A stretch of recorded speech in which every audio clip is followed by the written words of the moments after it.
রহমানের বান্দা হলো তারা কোরআনের উপদেশগুলো নির্দ্বিধায় মেনে চলে। যারা কিছু মানুষ আছে দেখবেন কোরআন থেকে হেদায়েতের বাণী শোনানো হলে পরে আবু জেহেলের মতো আচরণ করে, শুনে কিন্তু মানে না। এমন মানুষ আছে না নাই?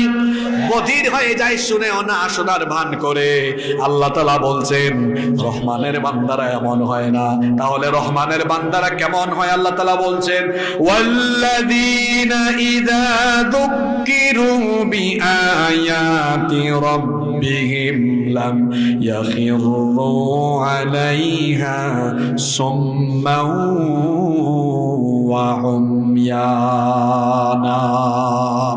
রহমানের বান্দা হলো তারা তাদের রবের উপদেশগুলোকে অন্ধ আর বধিরের মতো ভাব ধরে না শোনার ভান করে না যারা, বরং রহমানের বান্দারা কোরআনের উপদেশগুলোকে মাথা নত করে মেনে নেয়।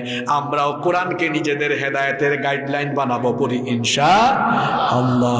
রহমানের বান্দাদের 12 এবং সর্বশেষ গুণ হলো, আল্লাহ তাআলা বলছেন রহমানের বান্দা হলো তারা নিজেদের স্ত্রী আর সন্তানের জন্য আল্লাহর কাছে দোয়া করে। যারা দোয়াটা কেমন শোনেন?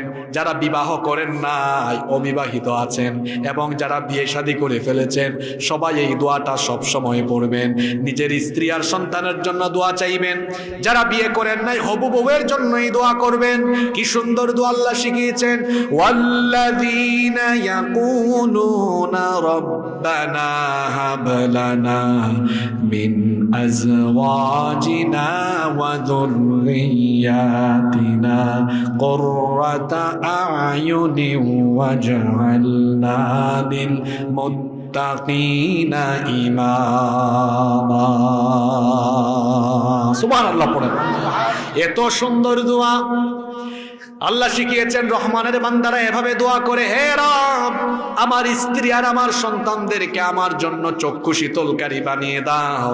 আপনি যদি দেখেন আপনার বউ আজান হলে 5 ওয়াক্ত নামাজে দাঁড়ায়, যদি দেখেন আপনার বউ ঘরটাকে সুন্দরভাবে দেখাশোনা করে, আপনার স্ত্রী যদি দেখেন আপনার মা বাবার সঙ্গে ভালো আচরণ করে, গোটা সংসারটাকে আগলে রাখে, এমন স্ত্রী দেখলে আপনার 2 চক্ষু শীতল হবে কি হবে না? আপনি দেখলেন আপনার ছেলে মেয়ে আজান হলেই নামাজ, পড়াশোনায় মনোযোগী, আদবের ক্ষেত্রেও তারা অত্যন্ত ভালো, দেখা যায় বড়দেরকে সম্মান করে, ছোটদেরকে স্নেহ করে, চরিত্রের মধ্যে মাধুর্যতা আছে। এলাকার মানুষ বলে আপনার ছেলেটা, আপনার মেয়েটা বড় চরিত্রবান, বড় পরহেজগার। এই রকম সন্তান আদি যদি আপনি আপনার চোখে দেখেন, চক্ষু শীতল হবে কি হবে না? এজন্য আল্লাহ দোয়া শিখিয়েছেন, তোমার স্ত্রী আর তোমার সন্তানদেরকে তুমি যদি চক্ষু শীতলকারী হিসাবে